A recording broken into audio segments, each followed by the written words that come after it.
వందనములను తెలియజేస్తున్నా. కూడి వచ్చినటువంటి మిమ్మల్ని కూడా క్రీస్తు దగ్గర వందనములతో ఆహ్వానిస్తున్నా. నేటి దినానికి ఏర్పరచబడినటువంటి లేఖన భాగంలో ఆధారముగా చేసుకుని ఇవ్వబడినటువంటి అంశము నా దేవ నా ప్రభువ నా దేవ అన్నటువంటి అంశము పైన దేవుని యొక్క ధ్యానం కొద్ది నిమిషాలు ధ్యానం చేసుకుందాం.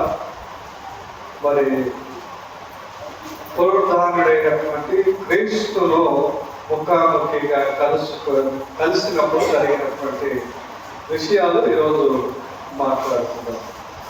ఈరోజు మరి ముఖాముఖిగా మాట్లాడినటువంటి ఎంతమందితో మాట్లాడినా కానీ ఆలోచన చేయగలిగితే శిష్యులతో ఆయన అనేకులకు క్రీస్తు ప్రభు వారు మరి చనిపోయిన తర్వాత తిరిగి లేపబడి కలుసుపడినటువంటి విధానాలు మనం చూడగలుగుతాం. అనేక మందికి ఆయన కనబడినట్టు మరి తన శిష్యులకి మరి అపోస్తుడైనటువంటి పౌలుకి చివరిసారిగా కనబడినట్టుగా మనకు మరి బైబిల్ గ్రంథము చెప్తా ఉన్నాం. ఇంకా పైన ఎప్పుడైనా యేసు క్రీస్తు ప్రభువు వారు ఎవరిపైనా ముఖాముఖిగా మాట్లాడినట్లు కలిసినట్లు మరి బైబిల్ చెప్తా ఉన్నదా? నేటికి ఎవరిపైనా మాట్లాడినా ముఖాముఖిగా యేసు క్రీస్తు ప్రభువు వారు మీతో ఏమైనా మాట్లాడినా ముఖాముఖిగా తన స్వరము కానీ తను కనబరుచుకున్నాడా? అందరికీ లేదు. అవునా కాదా? మరి మనం ఈనాడు ఉన్నత వర్గాల వారమా లేకపోతే అట్టడుగు వర్గాల వారమా? అట్టడుగు బలహీన వర్గాలకి చెందినటువంటి వారు. మరి ఇది దేవుని సమక్షంలో అయితే కాదు, కానీ భారతదేశంలో మనకున్నటువంటి స్థానము, మనల్ని నిలిపినటువంటి స్థానము అట్టడుగు వర్గము వారిగా మనల్ని సూచిస్తారు. పూర్వకాలంలో నందు మనకు ఎలాంటి చదువు అనేటువంటిది చదవనిచ్చే వారి కాదు. మనం చూసినటువంటి విధానము మరి అలాంటిది కాదు. అయితే ఎందుకు చదవనివ్వలేదు అట్టడుగు వర్గాల వారిని అంటే, చదివితే జ్ఞానం వస్తుంది, జ్ఞానం వస్తే తెలివితేటలు వస్తుంది. మరి ఎవరికి ఇలాంటిది జరగకూడదు, వారు పైకి రాకూడదు అనేటువంటి ఆలోచనలతో మనల్ని చదవనిచ్చేవారు కాదు, మనల్ని మరి హీనముగా చూసేటువంటి తత్వం. నిన్నటి దినాన మరి ఒక వ్యక్తి గురించి సోషల్ మీడియాలో విస్తృతంగా ప్రచురిస్తూ ఉన్నాడు. ఎవరైనా నిన్న ఆయన జన్మదినం గురించి జ్యోతి పోలి మరి ఆయన చేసిన కార్యక్రమం ఏంటి, ఆయన చేసినటువంటి పనులు ఏంటి అనే ఆలోచన చేసిన ఎవరైనా స్త్రీలు చదువుకునేటువంటి అవకాశము ఎవరు కల్పించినారు? ఎవరు కల్పించినారు? స్త్రీలు చదవాలా, వీళ్ళకి కూడా చదువు అనేది ఉండాలా, వీళ్ళు కూడా సమాన హక్కులు కలవాలని మరి సూచినది జ్యోతిరావు పోలి. మరి ప్రారంభ జీవితం మనం చూస్తే 1827వ తారీఖు అంటే సంవత్సరము ఏప్రిల్ 11వ తారీఖు జన్మించినాడు. ఆయన ఎక్కడ జన్మించినాడు అంటే పూణే. ఆయన కుటుంబం ఏంటంటే కుటుంబ పరిస్థితి తక్కువ వర్గానికి చెందినటువంటి వ్యక్తి. మాలి అంటే మరి గార్డెనర్ సమాజం అని అంటారు. ఆయన విద్య ప్రారంభంలో చదువు ఆపినప్పటికీ, అంటే పరిస్థితుల వల్ల ఆపినప్పటికీ, తర్వాత స్కాటిష్ మిషనరీ స్కూల్లో చదివినారు. ఈ మిషనరీ స్కూల్ ఎవరు స్థాపించినారు? ఈ క్రిస్టియానిటీకి సంబంధించినటువంటి మిషనరీలో అందరికీ చదువు ఉండాలా అని ఈ బైబిల్ చదవడానికి వాళ్ళ ఉద్దేశం. ఏదేమైనప్పటికీ అందరికీ చదువులు చెప్పినారు. ఈ బైబిల్ ప్రాముఖ్యంగా ఈ బైబిల్ చదవడానికి, అర్థం చేసుకోవడానికి అందరికి చదువులు చెప్పినారు. అది మొదటి ఉద్దేశమైనప్పటికీ అందరూ కూడా చదువుతున్నారు, అందరికీ కూడా మరి జ్ఞానం అనేటువంటిది కలిగింది. నేడు స్త్రీలలో అధిక ఉద్యోగాలు చేసే వాళ్ళు ఉన్నారు, కలెక్టర్లు ఉంటారు, గొప్ప గొప్ప ప్రధానులు ఉంటారు. అన్ని పొజిషన్లో స్త్రీలకి కూడా మరి గౌరవ స్థానము ఉన్నది. ఆనాడు లేదని మనం గ్రహించాలి. మరి విద్య మరియు సామాజిక సేవను మనం చూడగలిగితే వారితో జ్యోతిరావు పూలే తన భార్య ఎవరైనా పేరు సావిత్రి బాయి పూలేతో కలిసి 1848వ సంవత్సరంలో భారతదేశంలో మొట్టమొదటిగా బాలికలకు కూడా చదువు ఉండాలని ఒక పాఠశాలను నిర్మించినాడు. మరి వీళ్ళు చదువు చెప్పడానికి పోతారు కదా, చదువు చెప్పడానికి పోయినప్పుడు మరి ఉన్నతమైనటువంటి వర్గాల వారు ఏం చేసేటువంటి వారు అంటే ఈమె దావం పడిపోతామంటే బురద తీసుకొని ఆమె మీద దాన్ని అవమానపరిచి ఆమెని నిందించేటువంటి వారు. ఆమె ఒక సంచి తీసుకుపోతూ ఉంటారు చేతబడుతుంది. ఎందుకు ఆ సంచిలో ఏముంది ఎవరైనా చదివినారా? జ్యోతిరావు పూలే గురించి మరి చెప్పలేదా చదువుకున్నటువంటి విద్యార్థులకి? వాళ్ళ భార్య సంచి తీసుకొని, అంటే ఆ సంచి ఎందుకంటే వాళ్ళు బొరుడు తల్లినారు కదా, బొరుడు తల్లినటువంటి ఆ వస్త్రాలను తీసివేసి సంచిలో ఉన్నటువంటి వస్త్రాలు ధరించి వాళ్ళకి విద్య నేర్పించి మరలా తిరిగి వచ్చేటువంటి ఒక విద్య గురించి ఇంతటి గొప్ప మరి ఆలోచన చేయగలిగినటువంటి వారు. వాళ్ళు అవమానించబడిన, వాళ్ళు నిందించబడిన మరి విద్య అనేది అందరికీ దక్కాలని వాళ్ళు చేసినటువంటి సేవ మనము గుర్తించదగినటువంటి వారు. మరి తక్కువ వర్గాల పిల్లలకు విద్య అందించడంలో కీలక పాత్ర పోషించినారు. వాళ్ళు ఉన్నతమైనటువంటి డబ్బు కోసమో మరి ఇవన్నీ స్థాపించినట్లుగా మనం చూడాలి. ఎవరి కోసం నియమించినారంటే మరి చదువు అట్టడుగు వర్గాల వారు, చదువుకోలేనటువంటి వారు, మరి పైవారు కింది వారిని చూసేటువంటి వారికి మాత్రమే చదువు చెప్పి వాళ్ళని ప్రోత్సహించేటువంటి వారు. స్త్రీలను విద్యను ప్రోత్సహించడంలో ముందుండి పోరాడినారు. స్త్రీలకి కూడా చదువుకోవాలా అనేటువంటి దానిలో వాళ్ళు పోరాడటం మనం చూస్తాం. సామాజిక సంస్కరణలు అంటే మరి లోకంలో ఉన్నటువంటి దానిని సరిదిద్దడం. వాళ్ళు ఏమేమి సరిదిద్దరని ఆలోచన చేయగలిగితే కుల వ్యవస్థకు వ్యతిరేకముగా నిలబెట్టినారు. కుల వ్యవస్థ మనమే కులాన్ని దేనికి సూచిస్తాం? తక్కువ ఎక్కువ.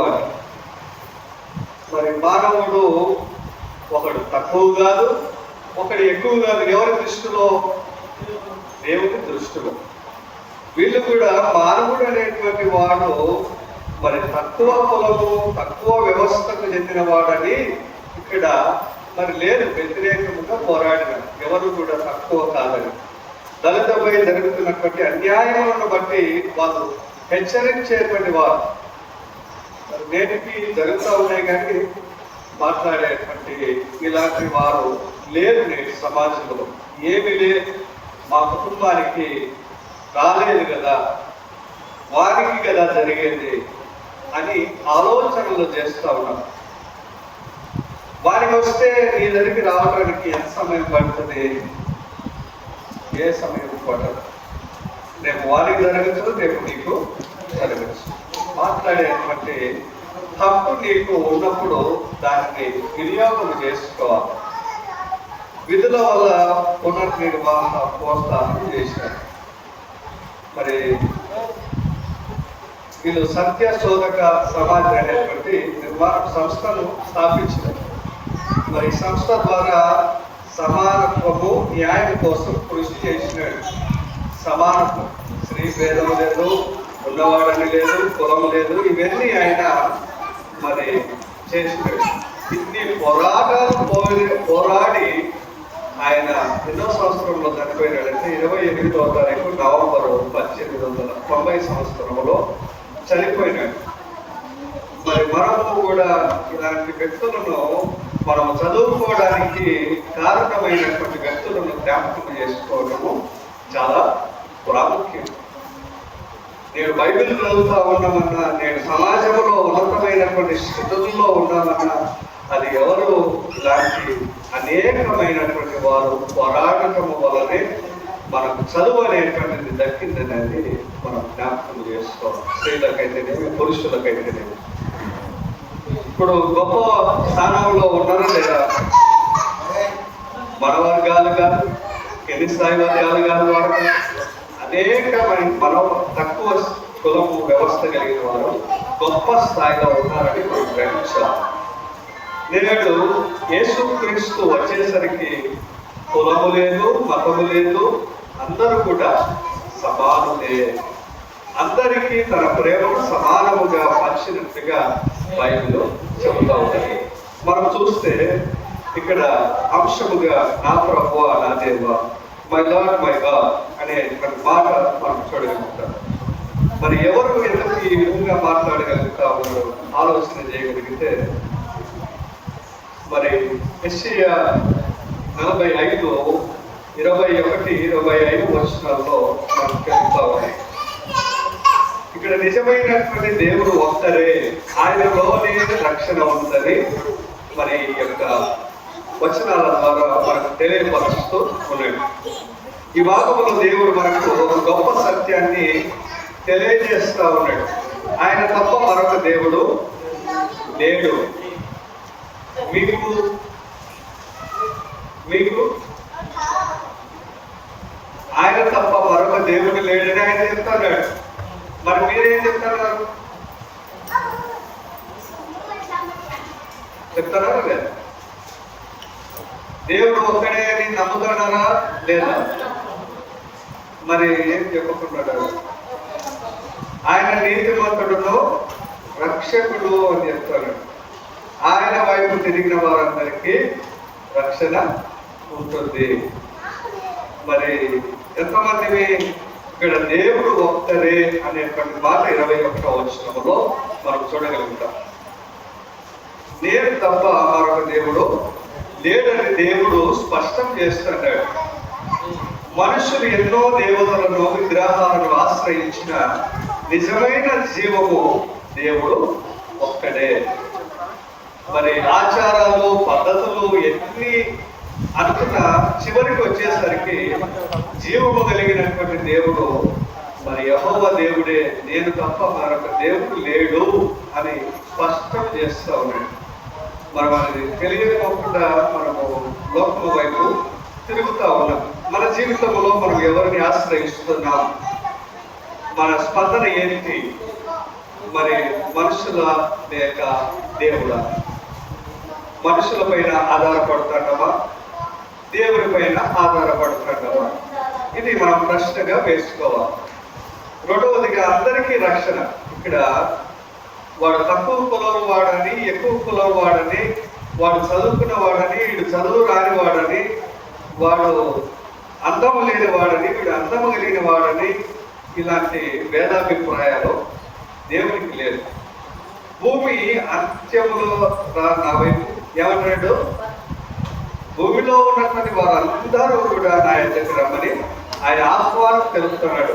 భూమి చివరి నుండి ఏ చివరి వరకు జనములు ఉంటారో వారందరికీ కూడా ఒక గొప్ప ఆహ్వానం తెలియపరుస్తూ ఉన్నాడు. మరి మన ఇంటికి బంధువులు వచ్చినప్పుడు ఎలాంటి ఆహ్వానం తెలుపుతాం? మనం చాలా పలకరింపుతోనే మనం నవ్వుతూ పలకరించి వారిని ఇంట్లోకి ఆహ్వానించి వారికి కావాల్సినటువంటి వాటన్నిటిని కూడా సమకూరుస్తాం. ఇలా కూడా దేవుడు మరి అన్ని కూడా నేను సిద్ధము చేసిన, మీరు రావడమే ఆలోచన. ఆ ఆహ్వానం ఎప్పుడు మీ వైపు ఉంటూనే ఉంటుంది. నేను పిలుస్తూనే ఉంటాను, మా ఇంటికి రావాలి తప్పకుండా. కానీ మీరే రాకుండా మీ తిరుగుబాటు ఎక్కడైతే లోకము వైపు తిరుగుతానే ఉంటారు. లోకము వైపు ఆలోచన చేస్తూ మీరు లోకానుసారముగా తిరుగుతాడు. దేవుడు ఆహ్వానిస్తూ ఉన్నాడు అలాంటి వారు. వచ్చిన వారందరికీ రక్షణ రక్షణ పొందమని చెబుతా ఉన్నాడు. మూడవదిగా ప్రతి మోకాలు ఎవరి దగ్గర ఉండాలా? ప్రతి నాలుక ఎవరిని ఉచ్చరించాలా చెప్పండి. ప్రతి మనిషి చివరికి దేవుని ఎదుట నిలబడతాడు. తీర్పు దినము మరణం అయిపోయిన తర్వాత తీర్పు దినమునందు ఎక్కడికి పోతాం? మనం తీర్పు స్థానములో పోతాం. తీర్పు స్థానమునందు ఆయన ఎదుట మోకరిల్లి ఏమీ చేయాలా? విజ్ఞాపన చేయాలా? అక్కడ ఏం మాట్లాడేటువంటి ఉండవు. మీరు చేసేటువంటి విజ్ఞాపనలు ఉండవు. మీకు తీర్పు ఒకటే ఉంటుంది. ఆ తీర్పును తప్పించుకోవాలంటే ముందుగా మనం ఏం చేయాలంటే మనం పాపిగా మారిపోవాలి. పాపిగా ఉండకుండా మనం మార్మనసు పొందాలి. లోకానుసారంగా కాకుండా దేవునికి ఇష్టమైనటువంటి వారముగా ఉండాలి. ప్రతి మోకాలు దేవుని ఎదుట, దేవుని సన్నిధానం ఎదుట మనం ఉంచబడాలి.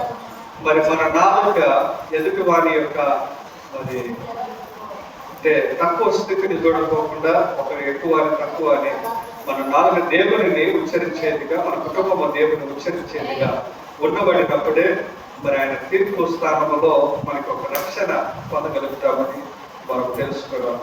నాలుగవది నీతి మరియు బలముతో దేవుడిలోనే అనేది మనం గ్రహించాలి. దేవుడిపై ఆధారపడితే మనము నిలబడగలుగుతాం. మన జీవితంలో ధైర్యంగా ఉంటుంది. ఈ విధానంగా మనం 4 విషయాలు జ్ఞాపకం చేసుకొని మనం ఎవరిని ఆలోచన చేస్తూ నాకు దేవుని ఆహ్వానించిన ఆయన ఆహ్వానానికి వ్యతిరేకిస్తూ లోకానుసారముగా ఉంటే రక్షణను కోల్పోతామని మనం తెలుసుకునేటువంటి వారముగా ఉండాలి. మరి ఫిలిప్పీలకు రాసినటువంటి గ్రంథంలో 2వ అధ్యాయము 5వ వచనం నుండి 11వ వచనాలు చూడగలిగితే క్రీస్తు మనకు ఆదర్శమైనటువంటి వినయముగా మనము చూడగలుగుతాం. క్రీస్తు ప్రభుల వారు మన మార్గానికి ఒక నిదర్శనం అనేటువంటి మాట ఇక్కడ చూడగలుగుతాం. యేసు క్రీస్తు గారి జీవితం ద్వారా వినయము, విధేయత, మహిమ గురించి గొప్ప సత్యాలు మనకు తెలుస్తూ ఉన్నాయి. క్రీస్తు మనలో ఉండాలి అంటే మనలో ఆలోచనలలో, మన ప్రవర్తనలో, మరి మన హృదయంలో అన్ని యేసులాగా మనం చేయాలా? మరి దేవుడే ఆయన వినయముతో మానవుని కోసం దిగి వచ్చినాడు. యేసుక్రీస్తు దేవుని స్వరూపంలో ఉన్నప్పటికీ తన మహిమను పోగొట్టుకొని మరి దాసుని స్వరూపంలోనికి, మానవుని స్వరూపంలోనికి దిగి వచ్చినాడు. మరి అలాంటి యేసుక్రీస్తు దేవుడే మన కోసం వచ్చినటువంటి వ్యక్తి కోసము మనము ఆయన మార్గంలో కానీ, ఆయన నీతిని కానీ, ఆయన ప్రేమను కానీ వెతికేటువంటి వారముగా ఉండాలి. మరణము వరకు విధేయత కనబరచాలి. తనను తాను తగ్గించుకున్నాడు. శిలువ మరణము వరకు విధేయత అయినాడు. మనము కూడా అలాంటి వ్యక్తి కోసము చివరి మరణము వరకు మనం దేవుడిని విడిచిపెట్టకుండా ఆయన మార్గాన్ని, ఆయన నీతిని, ఆయన ప్రేమను వెతికేటువంటి వారముగా ఉండాలి. ప్రతి మోకాలు ఆయన ఎదుట, ఆయన ప్రతి నాలుక యేసు క్రీస్తు ప్రభు అని చెప్పదగినదిగా మనము స్థిరపరచుకోవాలి. మరి 3వదిగా మనం చూస్తే మరి అల్ప విశ్వాసాన్ని మనం చూడగలుగుతాం. అక్కడ అల్ప విశ్వాసం కాదు కానీ మరి లోతైనటువంటి విశ్వాసంలోనికి వెళ్ళటము మనం గ్రహిస్తాం. మరి చూడగా నమ్మిన వారు ధన్యులని మరి యేసు క్రీస్తు ప్రభు వారు చెప్పటము ఎవరితో చెప్తా ఉన్నాడు? ఇతని కోసమే దిద్దుమారబడినటువంటి తోమ. ఆయన ఏమన్నాడు? మరి గత ఆదివారము యేసుక్రీస్తు ప్రభు వారు చనిపోయి తిరిగి లేచినప్పుడు కొంతమందికి కనబడతాడు. వాళ్ళంతా శిష్యులకు చెప్పినప్పుడు ఒక వ్యక్తి నేను నమ్మను కాక నమ్మను, ఆయన లేచినాడు, ఆయన మరణమును గెలిచినాడని నేను నమ్మను, ఆయన చూస్తే తప్ప నేను విశ్వాసంలో కొనసాగలేదు చెప్పినప్పుడు మరలా ఈ దినమున ఆదివారం వాళ్ళు మేడగదిన కొనుక్కొని మరి భయం ప్రార్థనలతో ఉన్నప్పుడు వాళ్ళు చంపుతారు కదండి. క్రీస్తు లేడు, అడ్డదుకు ఎవరు లేరు, రక్షించేవారు లేరు. క్రీస్తుని విశ్వసించిన వారు, క్రీస్తుని నమ్మినటువంటి వారికి ఇలా రక్షణ లేదు. ఆ కాలంలో చంపేటువంటి వాళ్ళు అలా విధంగా ఉన్నప్పుడు భయంతో అందరూ కూడా ఒక సమాజంగా కొట్టుకొని ఈ విధంగా ప్రార్థన చేస్తూ ఉన్నప్పుడు దేవుడు ప్రత్యక్షమవుతాడు. వాళ్ళు ఏ విధంగా ఆరాధన చేస్తున్నారంటే తలుపులన్నీ మోసుకొని ఆరాధన మరి వాళ్ళు మాట్లాడుకుంటూ ఉండేవాడు. ఆయన ప్రత్యక్షమై ఒక మాట అంటాడు వాళ్ళందరి గురించి. ఏమని? మీకు సమాధానము కలుగును గాక. మీరు దేని నిమిత్తం అయితే ప్రయాసపడుతున్నారో, దేని నిమిత్తం అయితే ఆలోచన చేస్తున్నారో అవన్నీ మీ జీవితాల్లో కలుగును గాక. మరి ఆయన తర్వాత ఒక వ్యక్తిని పిలుస్తారు, తోమా.